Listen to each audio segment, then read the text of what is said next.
I was watching some bloody YouTube channel last night, some bloke over in the Netherlands or Scandinavian countries. Oh, what was it called? My Playhouse or something like that? I think it's called My Playhouse or something. Has a robotic solar-powered lawnmower in 2019. And 3 words came to mind.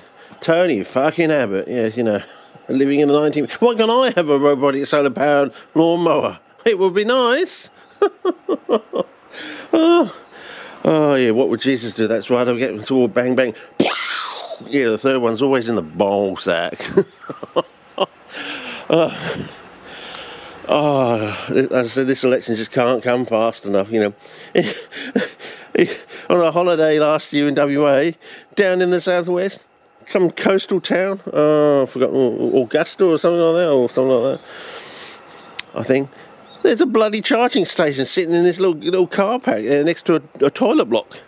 You know, electric car charging station out in the middle of nowhere. And I'm thinking, why can't we have a whole ring of those around the whole bloody country?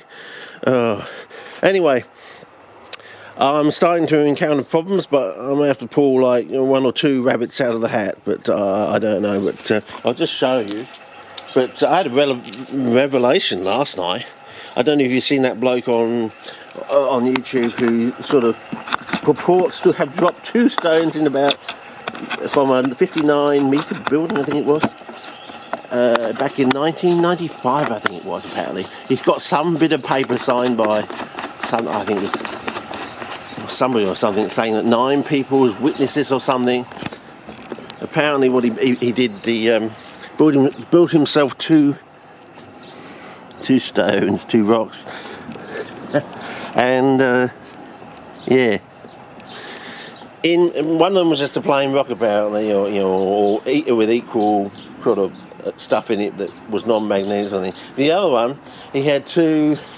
This is like 95. You see, he had 2 $5,000. This is US dollars, I think. $5,000 US magnet. He ordered 2 5,000. Yeah, right. 2,000. And he had some like brass screw or something, and they were ring magnets or something, and he brought them together using this. I think he said it was a brass screw or something like that. And he held them in repulsion, and they had a magnetic field. I think he said 3 feet on either side or something. So basically, as large as a 6-foot person is in an expanse. And he dropped these from this 59 building. He had 9 witnesses for something. I can't remember if he said they were independent witnesses. You know, like he just called in one, and then the next, I think it will happen on one day or something, at a certain time Anyway, and everyone apparently picked up the non-magnetic rock, said that it hit the ground first, so that the one with the big magnet in was delayed in its fall.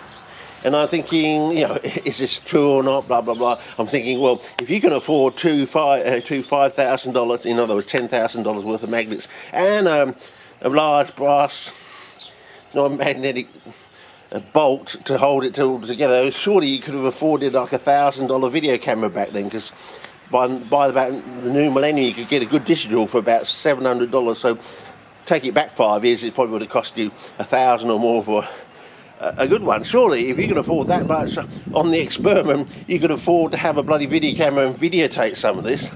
Oh no, I don't think so. Just got some bit of paper signed by who know what. It could have been bloody typed up by himself. You know, it's like one of these bloody Indian, degree things. You know, you're going through all these interviews and you're competing against fucking lawyers who have never gone to a bloody school or university, never done any bloody experiments. Apparently, you've got degrees. Yeah, and like 50 years later, you know. Yeah, 50 years later you find out. You don't think they're not going to put those people up against the wall and shoot them in the ball sack? As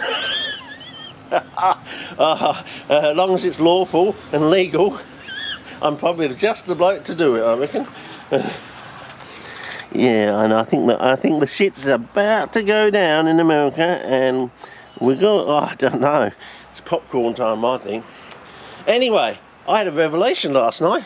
I thought, well, didn't Galileo go from the pendulum work? He'd done his, rolling things across slopes and ramps and things like that.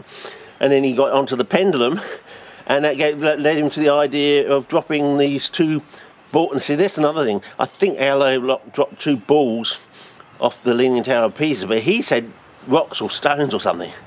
And I'm thinking, no. I think we've all heard the story. Surely, wasn't it balls? Didn't he have one? One was an iron cannonball, and something was an equivalent or something. Wasn't? I'm going to have to look up the story, but I'm sure this bloke was. And then he did this thing with his hands, where he went to show the dimensions of the field, and then he put his hands behind his head, and I thought, oh, it's like one of these body language responses. And I thought, oh yeah. But anyway, I thought, had a revelation. Well, let's just assume that he's telling the truth. It's easily testable, isn't it? Just reverse Galileo. He went from the pendulum to dropping things off the Leaning Tower of Pisa. Why don't we take this bloke's idea? Let's assume he's telling the truth and just say, well, why don't we take your rock idea, and instead of dropping off a tower, 59-metre tower or something, why don't we put it on a pendulum? And if your idea that strong magnetism can actually influence gravity and vice versa sort of thing, surely it will change the period of the pendulum. Well, if it changed the fall of the rocks, surely it should in some way change something to do with the pendulum. If not the period, maybe something else will change. Were totally unexpected. I don't know. But I just thought that was the revelation I had last night. And I thought, what about Mister-BRAINIAC over in, is it Finland or Norway or wherever Mister-BRAINIAC is? I can't remember. I'm going to have to look. It's not like it's just stamped on his bloody YouTube channel straight away. I'm from, out of Mongolia, Anyway, I just thought Mister-BRAINIAC with his N52s or something, if he's in dire need to do another experiment, he can't think of something to do, that's the experiment I would do. I guarantee you, I don't know who would win the Nobel Prize, but one of those two, Mister-BRAINIAC or the other bloke, maybe they win it together. Instantaneous Nobel Prize in Physics. If you could show that strong magnetism has an influence on gravity, instantaneous Nobel Prize, I would suggest there, Mister-BRAINIAC. I mean, you're a generous person, but if you do the experiment, are you quite happy to give the Nobel Prize to the other person who actually supposedly did these experiments back in 1995? I think you both win, actually, but anyway, that's up to you, because even these N51, N52 magnets that can take off a finger quite easily, they're not cheap. I think they're a couple of grand each. I think was it 1 or 2 euros, 1 or 2 grand euros, 1,000, 2,000 euros or something. I think he said. I can't remember what he said. It was quite expensive. They're quite expensive, but a lot cheaper than 5,000 US dollars. Apparently back in 1995. But anyway, what I want to show you here is I'm up against. I tried doubling the force by putting more magnets on, and F equals ma seems to be breaking down. That's because I think eventually we're building a torus. What seems to be happening is, I'm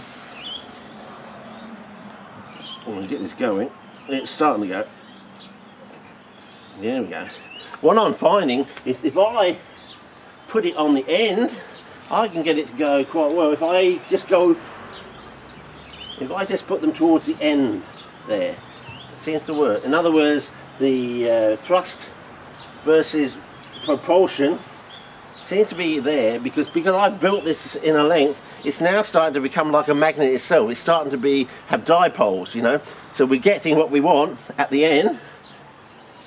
But it's starting to become the opposite at the other end. In other words, we're starting to get cogging sort of thing, because instead of having thrust like we have there, we're having suck. So we get the thrust at the end. So I can start it off quite easily just by doing that. But so in other words, if I built this into a total torus, it wouldn't work, because it would all go inside internally sort of thing. There'd be nothing on the outside, or just a bare skin, and that wouldn't be enough to push it around. So basically, I'm getting thrust on the ends, and I'm getting quite what I want, you see. So F equals ma certainly works on the ends, it's holding on the ends, but it's not holding overall because of the idea that, you know, it's basically building it into a giant ring magnet and a torus, in other words, and so all the forces go internally inside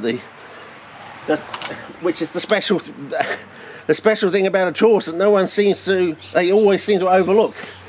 You know, all the magnetic force goes inside internally in a torus. You just get bare skin, if at all, on the outside. In theory, there's nothing on the outside, but, you know, you got to get the benefit of the doubt, don't you? So what I either have to do is break them up into units where I get a lot of force and not much cogging or suck at the other end, or I got to shield the suck and expose the thrust.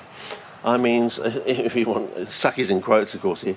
So I've either got to use some sort of iron shielding, you know, I don't know, zinc galvanized iron or something to shield the suck, and just leave the thrust exposed, and maybe do that in units rather than try and build it in a big ring sort of thing. So I might get there without having to go and buy new magnets, I don't know. But I'm just showing you, I think I've worked out what the problem is. F equals ME definitely holds for the ends, but not overall, because it's starting to become, I think we need a new word, dipolic or something. In other words, I'm making a bar magnet here, and it's got two poles, thrust and suck, north and south, thrust and suck sort of thing, in this way. And if I build it all in a big ring, I'd have neither thrust nor suck, because it'd all go internally, basically. That's the theory anyway, and it wouldn't work. So I think I'm going to have to pull one or two more rabbits out of the hat to get this thing to work. So I don't know whether I should play around with shielding